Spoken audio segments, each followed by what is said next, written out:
Hello दोस्तों, मेरा नाम साक्षी प्रजापति है और आज हम बात करेंगे अनारकली के बारे में और जानेंगे उनका इतिहास क्या है और क्या है उनकी प्रेम कहानी जिन्हें राजा अकबर ने दीवालों में चुनवा दिया था। भले ही आज के आधुनिक दौर से प्यार के तरीके और मायने बदल गए हों, बावजूद इसके जब भी प्रेमी युगलों की बात होती है तो लोगों की जुबां पर हीरा रांझा सरफराज के साथ एक और जोड़ी का नाम ही आ जाता है। वह जोड़ी कोई और नहीं बल्कि सलीम अनारकली की है। उन दोनों की प्रेम कहानी किस तरह की रही होगी, इसका अंदाज़ा आप इसी से लगा सकते हैं कि कई फिल्मकारों ने इसे अपनी फिल्म में कहानी को बनाया है। बात उस ज़माने की है जब मुग़ल बादशाह अकबर अपनी कोई भी संतान न होने को लेकर चिंतित थे। वह एक कुल दीपक की चाह में देश और दुनिया के सभी मंदिर मस्जिदों के चक्कर लगा चुके थे। इसी सिलसिले में वह सूफ़ी संत शेख सलीम सुल्तान चिश्ती के पास पहुँचे। बड़ी मन्नतों और उनके आशीर्वाद से उनके घर में एक लड़के ने जन्म लिया जिसका नाम था जहांगीर उर्फ सलीम। वह अकबर का चहेता बेटा था क्योंकि इसके जन्म लेने के बाद से ही उसकी कई रानियों की गोद भर आई और सलीम के अन्य भाइयों का जन्म हुआ। अकबर उसे प्यार से शेखू कहकर पुकारते थे। अकबर ने सलीम की शादी आमेर के राजा भगवान दास की बेटी मानबाई से कर दी। हालांकि उसकी एकमात्र पत्नी ही नहीं थी। उसके बाद सलीम उर्फ जहांगीर ने बहुत सारी शादियां की। एक दिन अपने पिता और बादशाह के दरबार में सलीम की नज़र एक लड़की पर पड़ी जिसका नाम अनारकली था। उसके रंग रूप को देखकर शहजादे सलीम उसके दीवाने हो गए। यहीं से शुरू होती है दोनों की प्रेम कहानी की दास्तां। कहते हैं कि अनारकली की खूबसूरती के चर्चे पूरे लाहौर में थे। इसकी खबर जब बादशाह अकबर को लगी तो उन्होंने अनारकली को अपने दरबार में बुलाया। दरबार में अनारकली ने उनके सामने गजब का नृत्य पेश किया। अकबर उसका नृत्य रूप देखकर आश्चर्यचकित रह गए। उन्होंने खुश होकर अनारकली को अपने दरबार की नर्तिका घोषित कर दिया। उस दिन से अनारकली का काम था शाही दरबार में लोगों के आगे नृत्य करना, उनका मनोरंजन करना। अकबर के दरबार में अनारकली का नृत्य देखते देखते शहजादे सलीम उसके प्यार में गिरफ्तार हो गए। वहीं दूसरी ओर अनारकली भी सलीम के नूर से खुद को बचा नहीं सकी। धीरे धीरे दोनों का प्यार परवान चढ़ने लगा। दोनों अक्सर एक दूसरे से छुप छुपाकर मिलने लगे।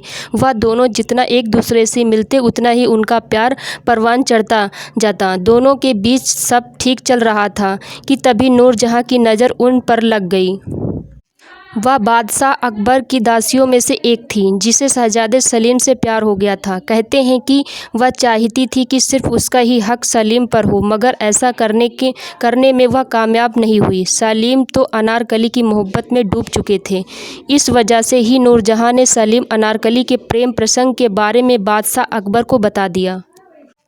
अकबर और उनके चहेते बेटे के बीच मनमुटाव का कारण बनी सलीम और अनारकली की प्रेम कहानी। अकबर नहीं चाहते थे कि उनका बेटा एक नाचने वाली से शादी करे। वह नहीं चाहते थे कि कोई ऐसी लड़की हिंदुस्तान की मलिका बने। यही बात अकबर को खटक रही थी। ऐसा होता तो ये मुग़ल सल्तनत के लिए बहुत ही शर्मनाक बात होती। इसीलिए अकबर ने सलीम और अनारकली को अलग करने के लिए ठान ली। अकबर ने सलीम को अनारकली को कभी न देखने की हिदायत दी, मगर सलीम का दिल नहीं माना।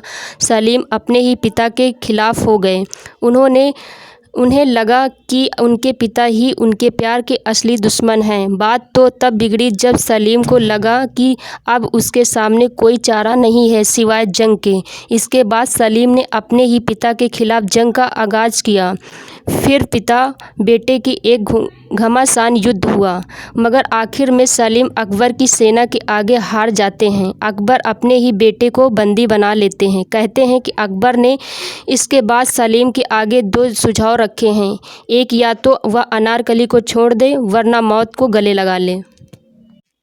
सलीम भी अपने प्यार के लिए मरने के लिए तैयार हो जाते हैं। हालांकि इससे पहले ही अनारकली सलीम के प्यार के लिए अपनी ज़िंदगी कुर्बान करने को राज़ी हो जाती है। इसके बाद अनारकली और सलीम एक रात साथ गुजारते हैं और अगले ही दिन अकबर अनारकली को दीवार में जिंदा चुनवा देते हैं। उस एक रात के बाद सलीम अनारकली तो अलग हो जाते हैं, मगर उनकी यह प्रेम कहानी हमेशा के लिए अमर हो जाती है। सलीम ने अपने पिता अकबर की मौत के बाद लाहौर के महल में उसी जगह पर अनारकली का मकबरा बनवा दिया जहां पर उसे जिंदा चुनवाया गया था। इस मकबरे पर 2 तारीखें लिखी हैं, एक 1599 जब अनारकली की मौत हुई थी और दूसरी 1615 जब इस मकबरे का निर्माण हुआ था। पाकिस्तान के लाहौर में अनारकली की कब्र आज भी मौजूद है और यहां अब बाज़ार लगता है जिसे अनारकली मार्केट कहा जाता है। पाकिस्तान में ये मार्केट महिलाओं से जुड़े सामान की शॉपिंग के लिए फेमस है। इस बाज़ार के 2 हिस्से हैं, पुराना अनारकली मार्केट और नया अनारकली मार्केट। सलीम और अनारकली की इस प्रेम कहानी ने बहुत से निर्माता निर्देशकों को अपनी ओर आकर्षित किया, तभी तो इस कहानी पर बहुत सी फिल्में बन चुकी हैं। हेलो दोस्तों, आपको इस जानकारी को जानकर कैसा लगा? आप कमेंट करके ज़रूर बताइए अनारकली के बारे में और हमारे चैनल को लाइक शेयर सब्सक्राइब ज़रूर करें। धन्यवाद।